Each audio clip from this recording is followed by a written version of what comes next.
Hey guys, before the video begins, I'd like to thank you guys for 100 subscribers. I never thought I would get this far in YouTube. I just started making videos for fun. But for 100 subscribers, I'm going to have to hold off on the Q&A and giveaway. I will do that later down the road, but for the time being, I'm going to be rereading the scariest stories I've narrated here on YouTube.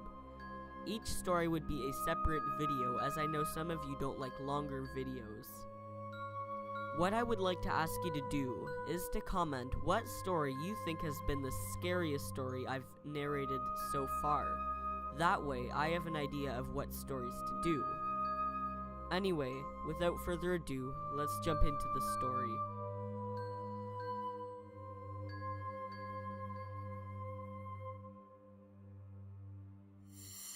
The first of these occurrences I wrote about a while ago on the Reddit creepy thread about a phone call made from my house to my dad while I was home alone. You can read about that here. Now to the actual story. Concerning the phone call, we had just dismissed it as a false timestamp and went on with our lives.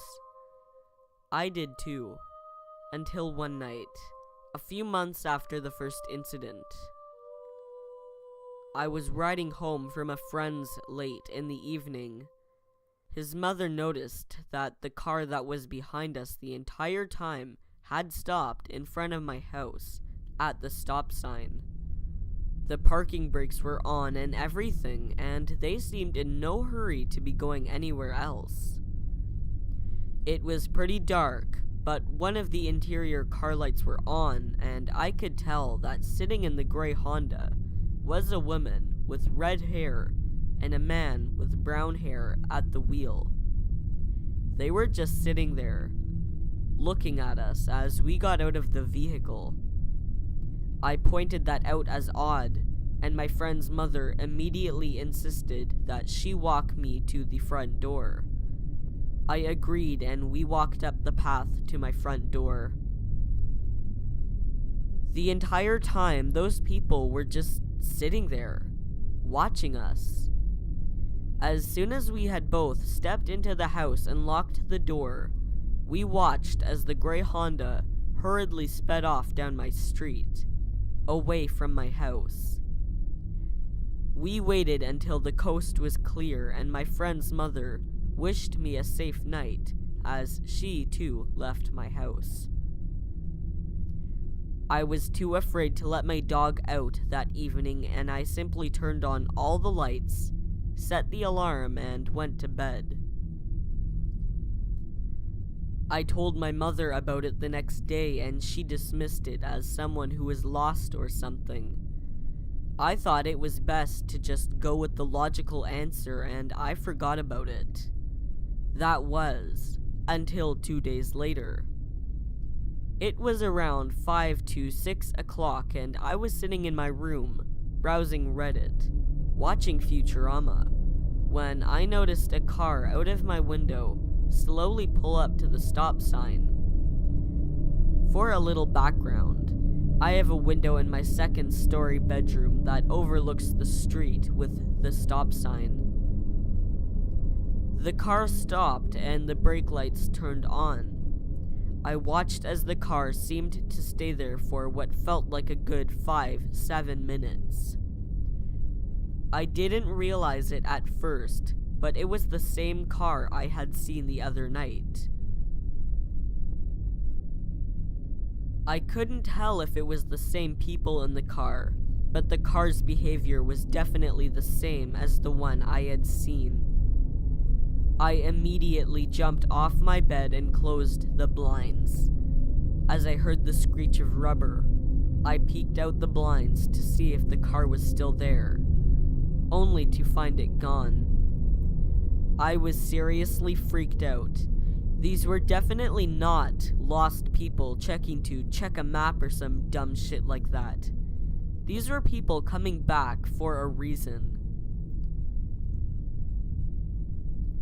Okay, so this is where it gets really creepy. A couple days after I had seen the car outside my bedroom window, I noticed it again on a Saturday evening. It was extremely late.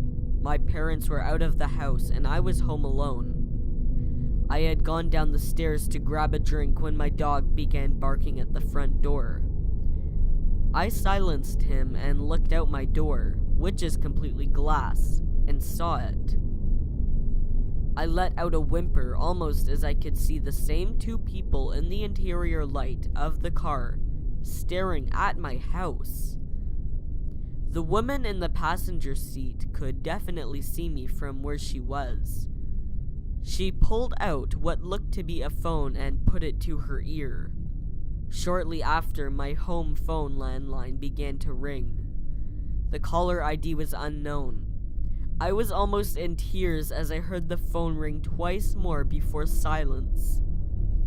It seemed like forever that they were staring in utter silence. No ambiance or anything. Just me and them. I turned the lights off and watched as they shifted into drive and sped off.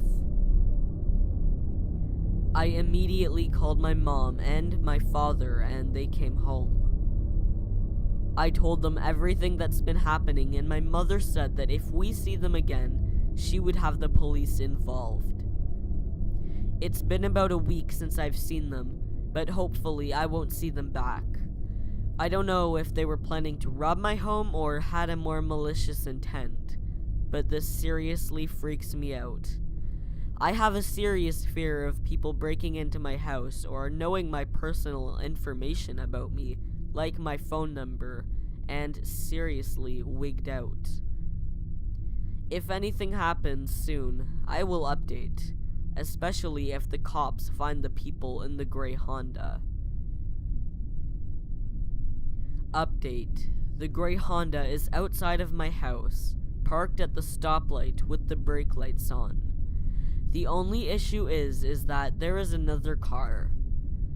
This one is black, and it's kind of like a minivan. Guys, I really don't know what to do. I'm freaking the fuck out. I woke my mom up, and she said that she would call the cops. Okay, so the people in the two cars, instead of driving away down the main road, they turned into our little cul-de-sac and are waiting at the end of my driveway. My mom is calling the cops right now. Update, 8:22. The cops said that as long as they stay on the road and don't infringe on our property, there is no reasonable cause for the arrest. I can't prove that when the lady called someone, it was really me that she was calling, but I believe that she did. One of the patrol cars did show up, but the two cars were long gone before then. All the officer did was take down the details of the people and the car and wish us a safe evening, and that if the problem escalated, then to call.